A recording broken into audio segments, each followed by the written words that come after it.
Papo Mineiro, numa prosa de biosfera, com o biólogo, educador, pesquisador e gestor Miguel Andrade. Ele é professor na PUC Minas, coordenador da ADERE, é uma agência de desenvolvimento regional integrado da Arquidiocese de Belo Horizonte. Conservador rural, coordenador da Reserva da Biosfera da Serra do Espinhaço, um título da Unesco, e coordenador da Rede Brasileira de Reservas de Biosferas. Seja bem-vindo, Miguel. Bom dia, Rony, bom dia a todos e a todas. Um prazer estar aqui com vocês no Papo Mineiro. Vamos bater esse papo sobre biosfera, então, não é mesmo? Também. Começar conhecendo um pouquinho do professor Miguel. Pois bem, Hernani, sou eu aí, esse educador, já leciono na PUC Minas há mais de 25 anos, com muita honra nessa instituição. Nascido em Ipatinga, né, com apenas um ano. Vale do Aço. No Vale do Aço. Apenas um ano eu vim para BH, né? Então meus vínculos afetivos são muito bem estruturados na capital mineira, né? Com amigos, famílias e assim seguimos, né? E comecei minha trajetória, talvez uma das maiores motivações foi a influência dos meus pais, obviamente, né, vindos do interior, meu pai de Goiás, minha mãe de Pimenta, em Furnas, e sempre ligados aí a uma área mais rural, de uma formação, né, na subsistência e convívio com a natureza, né, do interior. Isso me influenciou muito. E eu tive a sorte, quando mudamos para cá, nós fomos morar do lado de uma área verde, que é a Lagoa do Nado, na região norte de Belo Horizonte. Né? Muito bonito aquele parque. Onde eu cresci ali, né? Saía da escola com uma peneirinha, ia para a lagoa, pescar piaba, né, correr, andar de bicicleta, enfim, é o interior da capital à época, né? Hoje não mais dessa forma, mas isso influi muito, desculpem, nessas minhas escolhas, assim, né, ou destinos, eu não sei mais. O fato da gente ter, por um lado, essa influência familiar, né, juntada aí com a oportunidade de estar convivendo numa área de uma antiga fazenda, né, na capital mineira. Lugar esse que eu, junto com muitos amigos, me envolvi diretamente para a criação do parque, hoje o parque, né, da Lagoa do Nado, desse movimento, que é uma escola, na verdade, desde a minha adolescência. E junto a isso, uma outra influência muito forte é ter frequentado, desde a minha infância, com amigos. Eu destaco aqui o próprio Sérgio Augusto Domingos e sua família querida, que é, né, muito unida a nós. O Guto hoje ele é superintendente, né, do IBAMA, e a gente, nessa batalha, tanto da Lagoa do Nado quanto na Serra do Cipó, a gente teve essa oportunidade de aprendizado aí, junto à natureza e às pessoas, né? Então a gente sempre teve um contato direto com a serra, né? Historicamente e legitimamente nessa construção aí de infância, adolescência e a fase adulta, e também nesse movimento local, né? Eu digo que é muito um exemplo do local para o global, né? A gente conseguiu experimentar isso bem na prática. Muito bem. E aí você escolheu biologia? Pois é, fui fazer biologia, pensei em fazer antropologia. O meu interesse muito hoje, né, acho que é fruto desse desejo de aprendizado, de tentar, numa visão mais sistêmica, né, ter uma percepção, hoje eu consigo contar, né, a partir de alguns conceitos de paisagem natural e cultural, mas ver isso de forma indissociável. E, nesse sentido, ter as minhas práticas, minhas pesquisas, minhas contribuições, né, minhas colaborações com outras instituições e pessoas, no sentido de promover territórios conciliando, né, ao máximo esta visão e essa prática, né, dos elementos que são naturais, aqueles elementos que são culturais, enfim. Tudo isso, para mim, é matéria-prima de pensamento e de prática aí das minhas ações. Muito bom. Ô, Miguel, e você, logo que formou, você também foi para a universidade lecionar? Ou você passou algum tempo fora ainda da universidade? Pois bem, a minha trajetória universitária, ela foi marcada com muito esforço, né? A gente tinha uma época econômica não muito favorável, né? Tudo muito caro, muito oneroso, e isso foi bom, né? A gente exerce a resiliência, e com isso eu tive a oportunidade, desde o movimento da Lagoa do Nado, que eu participava, à época eu era diretor, quando eu entrei na universidade, diretor de meio ambiente da Associação Cultural Ecológica Lagoa do Nado, no momento esse que foi inaugurado o parque, né, numa parceria muito forte com a Prefeitura de Belo Horizonte, com investimentos, e tive a oportunidade, busquei a oportunidade de fazer muita iniciação científica, com qualidade de água, na época o CETEC, né? O CETEC era um grande centro de pesquisa do Estado, com muito investimento, então fazia muito campo, aprendi muito,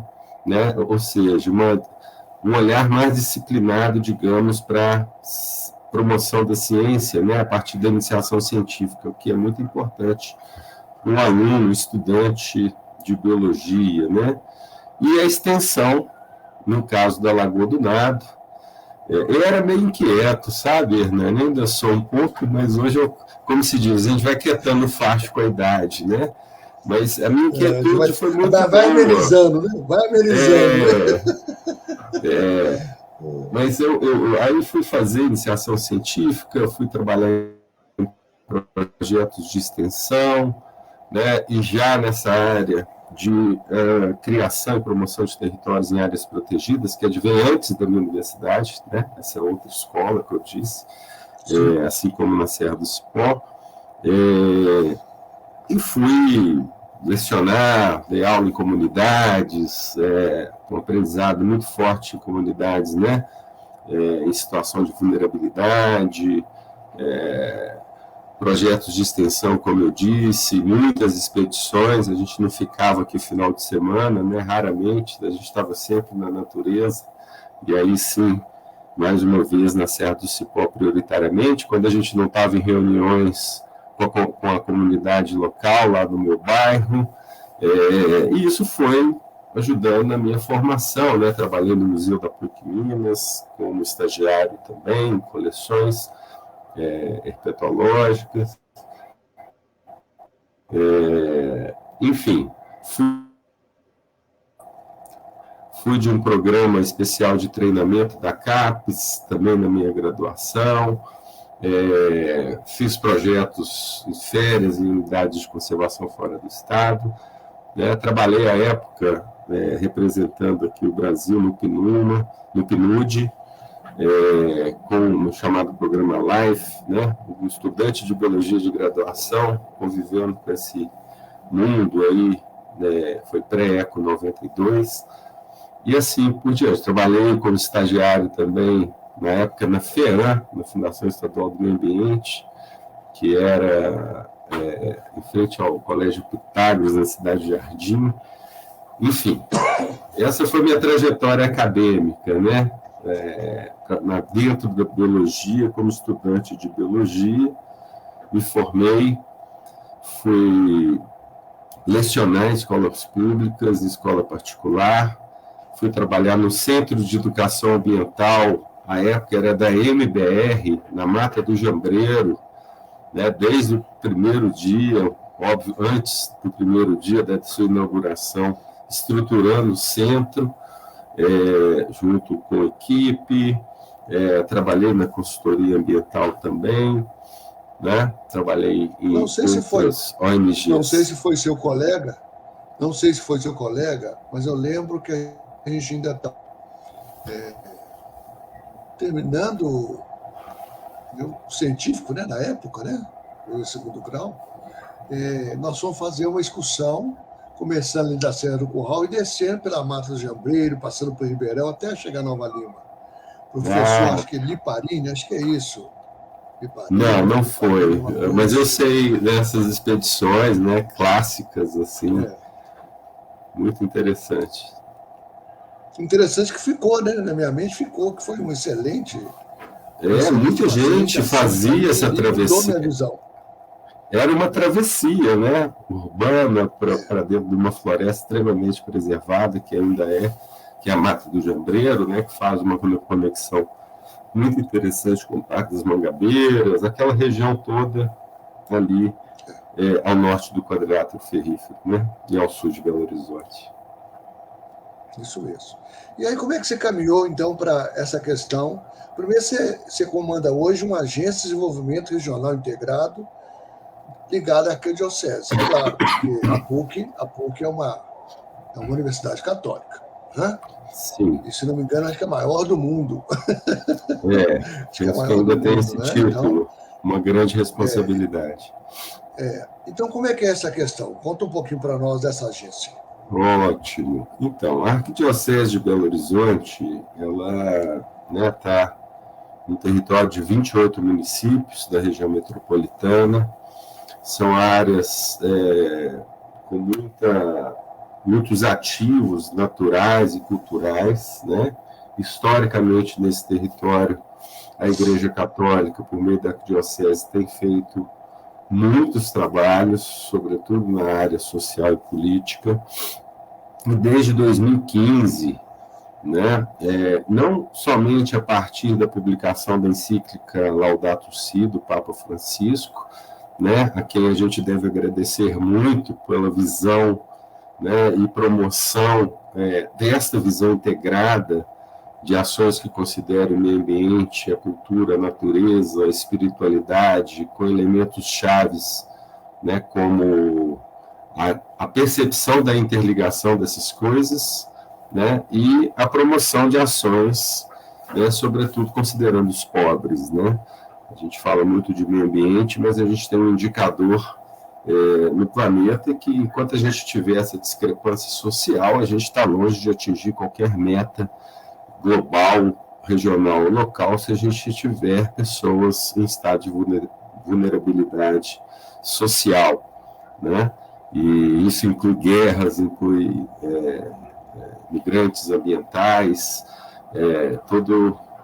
de toda sorte, né, dessa situação lamentável que a humanidade coloca essas pessoas.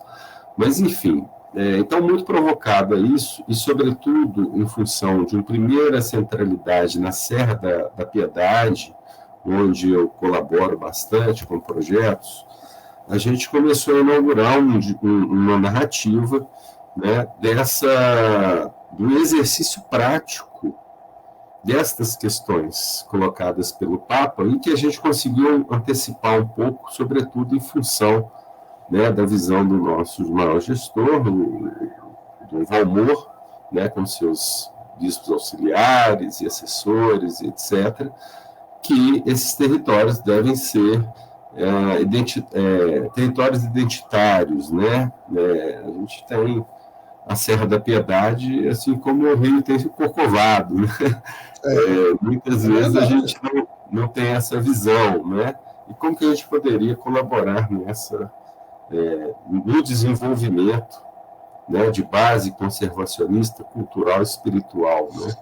Então surge assim a ADERE, né? Hoje é uma agência no braço da Associação de Desenvolvimento Integral, uma instituição da Arquidiocese de Belo Horizonte, que vem apoiar o vicariato, né, ações dentro da universidade, fora da universidade, nas comunidades, né, e, como eu disse, tem um grande apelo no desenvolvimento de projetos e programas na Serra da Piedade, inclusive, né? Então, é nesse sentido que a ADERE hoje tem, por um lado, promovido ações e assessorado tecnicamente a Arquidiocese e seus parceiros. Ótimo, muito bom isso, né? Interessante, porque eu fiquei muito interessado nessa questão, né? E aí, Miguel, a gente sabe muito bem que você é muito ativo nessas áreas todas. Como é que surgiu a ideia de candidatar a biosfera da Serra com o prêmio da Unesco?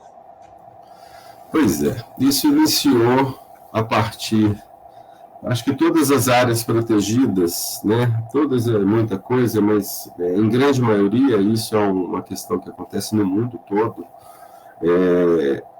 muito da criação ou reconhecimento de áreas protegidas advém de algumas, digamos, ameaças, né?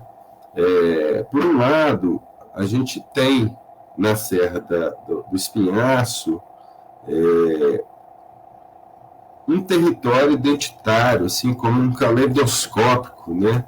Um caleidoscópio geográfico, biogeográfico, cultural, né? E ancestral.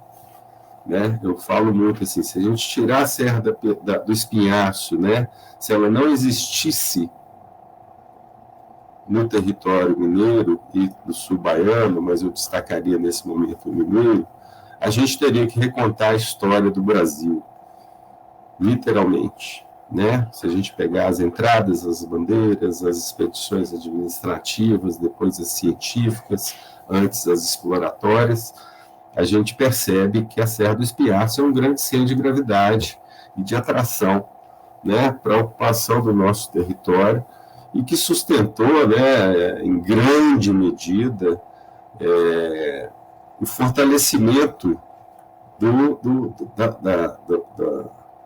digamos, da administração brasileira, né, sobretudo com a vinda da família real para cá, e também, obviamente, países inteiros na Europa. Né? Então, a Serra do Espinhaço tem essa característica histórica, né, por bem ou por mal, né? A história está aí, para a gente observar, criticar e contar, né? A gente não vai mudar essa história, mas isso moldou totalmente a nossa cultura, né?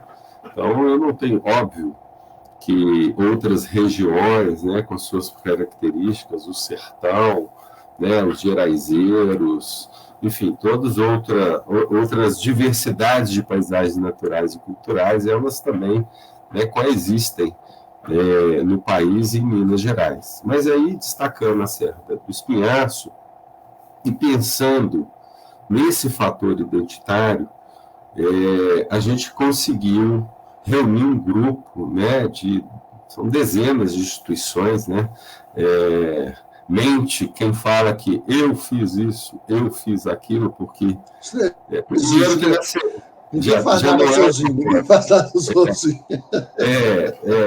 Primeiro que não é o propósito, né, a Serra do Espinhaço, ela une, né, muita gente, mas a Serra do Espinhaço separa os biomas, eu falei, não, separa as bacias, não, ela une, né, aquela coisa, né, a ponte une ou a ponte separa, né, é da ponte para lá ou é a ponte com, né, então essa percepção é importante a gente ter. E aí a gente começou um movimento muito forte,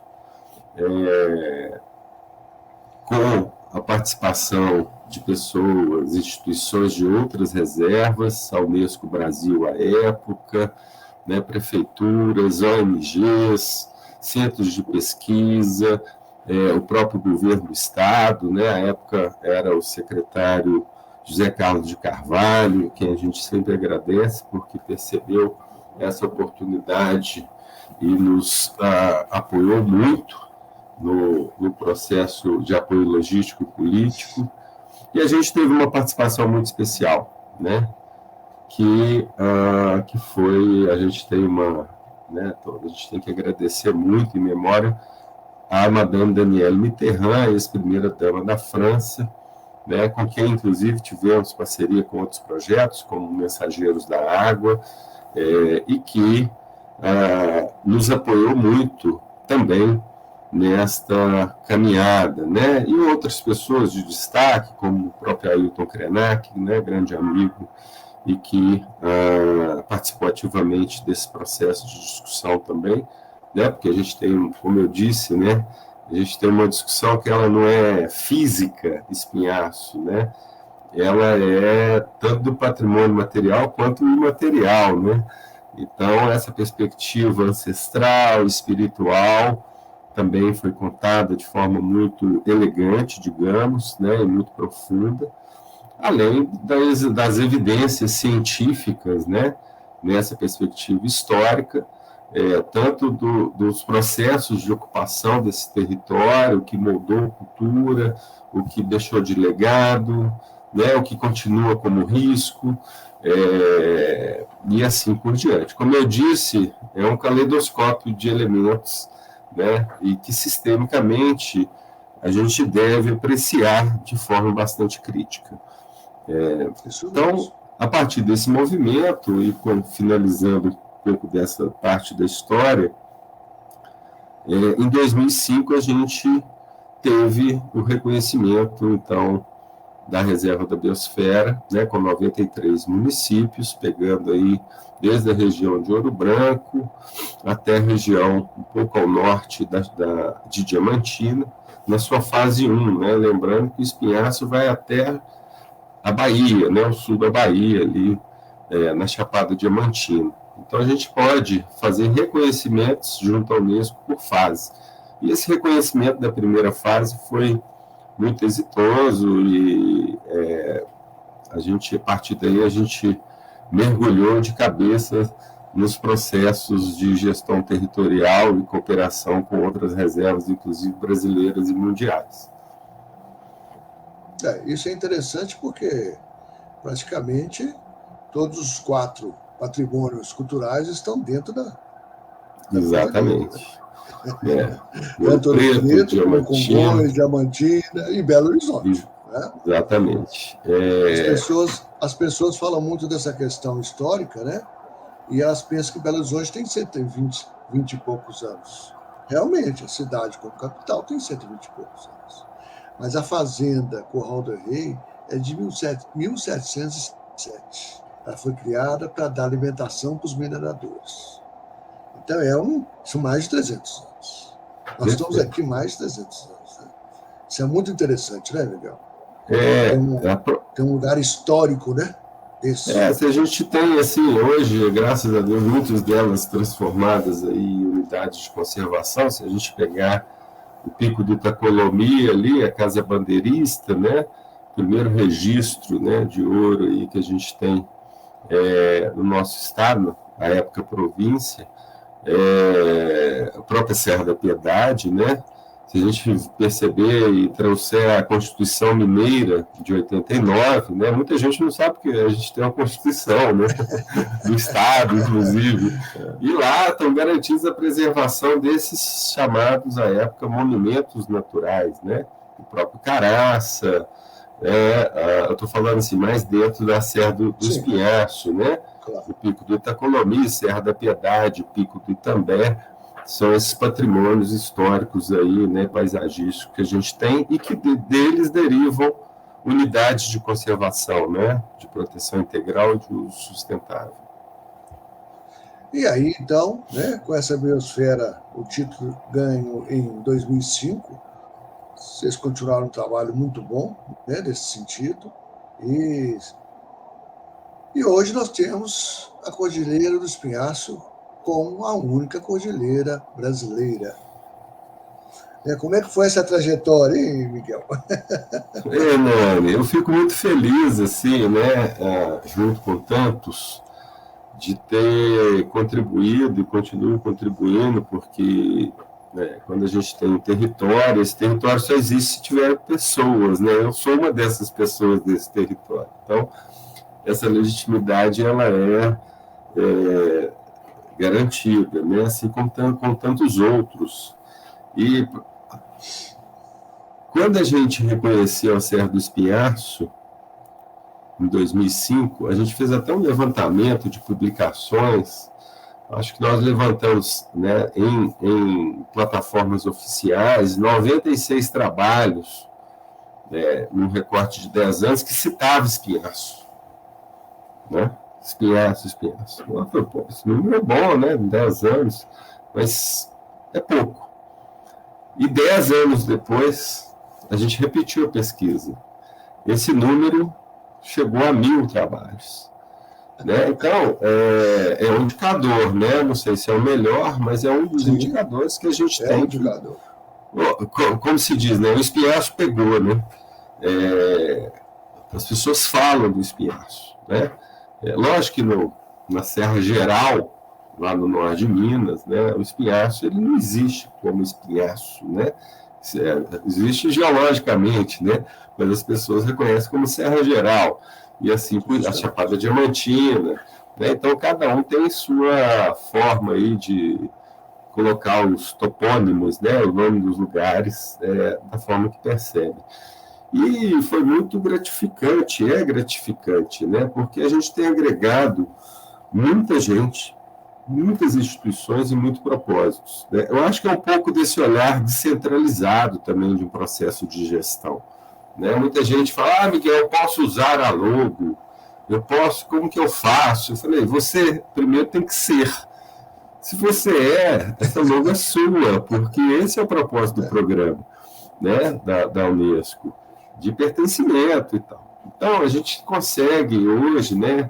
Por exemplo, fizemos o reconhecimento do mosaico de unidade de conservação da Serra do Cipó, está lá a reserva da biosfera, né? Ontem, inclusive, na posse do mosaico Object Serra do Cabral, né, que já existe há muitos anos, está lá o Espinhaço, né, está lá o Espinhaço no norte de Minas, está lá o Espinhaço no programa Cordilheira, né, de turismo, está lá o Espinhaço no plano de ação territorial de espécies ameaçadas de extinção, né? Eu falo muito, assim, uma percepção que tenho. Às vezes as pessoas ficam com expectativas. Quais são os projetos da reserva da biosfera? Eu falo, olha, são pouquíssimos. Como assim? Mas vocês trabalham tanto? Eu falei, não, a gente prefere ter os projetos na reserva da biosfera. Por quê? Há uma diferença muito forte, né, numa única palavra, né, entre da e na, porque esse sentido de pertencimento e de importância, de entender a reserva da biosfera como uma unidade de planejamento territorial para ações de turismo, de conservação, etc., se deve à necessidade de apropriação desse território. E uma oportunidade, né? Poxa, está desenvolvendo um programa num território reconhecido internacionalmente, né? Isso é uma grande oportunidade para todos, seja para a reserva da biosfera, enquanto instituição reconhecida, né? Seja quanto dos próprios programas. Então, esse vai e vem, né? Essa cooperação é o que nos dá mais sentido mesmo para o desenvolvimento de projetos. E aí a Cordilheira, o programa Cordilheira surge, né, agora, recentemente, no norte de Minas, né, com o Ítalo, com uma turma excelente, iniciando em 5 municípios, e hoje ele quer, já que seja um programa identitário desta região, como eu disse no início da nossa entrevista, única no país. Né? O país escolheu fazer planejamento territorial para conservação com base em biomas, né? A Serra do Espinhaço não é um bioma, né? Mas ela tem um refúgio ecológico, e para muitos pesquisadores é um bioma, sim, com os campos rupestres, né? Que são as áreas de maior riqueza biológica, das maiores do mundo, o maior centro de endemismo de espécies do mundo, né? Não é qualquer coisa, né? Não. Vai descobrir muita coisa. Você teria ideia de quantos movimentos hoje, quantos projetos existem? Olha, sim, vários, são centenas. Eu sei que são muitos. Um número preciso, não. A gente tem esse levantamento, de cabeça eu não tenho, Mas em projetos assim, em diversas áreas, né? De mecanismo de desenvolvimento limpo, projetos na área hoje de recuperação, restauração, de turismo, né? De promoção e criação de áreas protegidas, enfim, uma série de projetos e programas existentes dentro da reserva da biosfera. São centenas, isso eu posso dizer. Não tem dúvida, eu vou acompanhando, né, mais de perto, eu sou muito amigo do Ítalo, lá atrás, né, quando ele estava no Ministério, então o Ítalo é uma pessoa de muita visão também, né? Uma grata pessoa assim, que eu conheci recentemente, e que eu fico muito feliz em conviver hoje. E assim, isso tudo a gente vai percebendo que os povos originários, os quilombolas, todo mundo com o seu projeto, com todo mundo fazendo o seu papel, né? Buscando o seu recurso, que não é fácil, que é até difícil, e vai a coisa. Hoje chama atenção essa movimentação toda, né? É muita movimentação, muitos eventos, muitos seminários. Então, isso é importante para esse crescimento, para esse pertencimento, né? Eu acho que vai ser um futuro muito interessante. Eu tenho que te agradecer também, né? Também, eu acho que essa visão, Hernani, que você tem, que promove, eu acho que isso é muito importante, né? A sua sensibilidade, e da gente poder ajudar a divulgar, né? A gente hoje tem propósitos que na verdade, uma missão, né? De ciência cidadã, de a gente poder traduzir muitas vezes, né, a linguagem mais acadêmica, científica, de gestores para as comunidades, para que isso chegue lá. Esse é um compromisso, né? Eu acho que isso é muito importante. Os meios de comunicação têm um papel diferenciado nisso, né, de fazer essa transposição de linguagens e fazer chegar nas pessoas, né? Esses territórios sem as pessoas não são territórios, né? Não. A gente tem que lembrar que a gente trabalha com pessoas, né? Nosso tempo está terminando, Miguel. Queria que você deixasse uma mensagem, né, para todos aqueles que vão nos assistir. E muita gente dentro da cordilheira. Bom, primeiro agradecer, né, a oportunidade mais uma vez, a você. Em seu nome, eu queria agradecer a todos que historicamente tem contribuído para a promoção desse território, que é a Serra do Espinhaço, e dizer que quando a gente lança um movimento, e recentemente ele tem se fortalecido, chamado Sou o Espinhaço, né, para dizer o seguinte, né, esse sentimento de pertencimento, ele não tem que ter catraca, ele não tem ingresso, né? Ele é livre, ele é aberto, né? E quando a gente assume que somos espinhaço, é assumir as nossas identidades mais originais, né, mais genuínas, e contribuir de uma forma ou de outra para a promoção dessa memória viva, né? Então, é um convite mesmo e assim, um chamado a uma reflexão, né? Que muitas vezes a gente está pensando muito em outros territórios, e é legítimo que seja assim. No entanto, né, sem querer ser muito bairrista, mas já sendo com essa oportunidade da gente ser cada vez espinhaço, né? No nosso jeito de ser, nas nossas linguagens, nas nossas promoções para conservação de cultura, de paisagens naturais, da natureza, né? De dar voz às pessoas, né? Aqueles, inclusive, menos favorecidos. Então, isso para mim é ser espinhaço, e é um convite que eu deixo aí, somos espinhaço, né? Sejamos espinhaço o tempo inteiro. Não tem dúvida, viu? Muito bom, mas a gente que agradece o seu tempo. Você dorme? Você costuma dormir?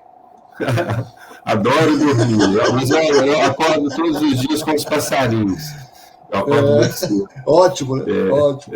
Então, a gente percebe isso, né? A gente percebe essa questão, porque Minas Gerais é feito pela natureza, né? pelos rios, que foram as pessoas, foi nas montanhas que eles foram também construindo as coisas. Então a gente tem que perceber isso, né? Nós somos um estado gigante, quase um país, né? Mas com essa natureza, com essas serras, com esses rios, todos aí para ser preservados e ocupados, evidentemente, para o bem de todos. Né? É isso. Muito obrigado, viu, Miguel? E tenha um bom dia de trabalho. Um bom dia a você e a todos também que estão nos assistindo. Muito obrigado pela oportunidade. Eu peço licença. Grande abraço para você. Até logo. Tchau. Aí tivemos, então, o professor Miguel lá da PUC, que tem aí a coordenação da Reserva da Biosfera da Serra dos Pinhaços, contou um pouco para nós desde 2005, e outras coisitas que ele continua fazendo, continua aglomerando, e também agora com o nosso projeto prioritário para, vamos dizer assim, a natureza de Minas Gerais, que é a Cordilheira do Espinhaço. Até o próximo Papo Mineiro. Forte abraço.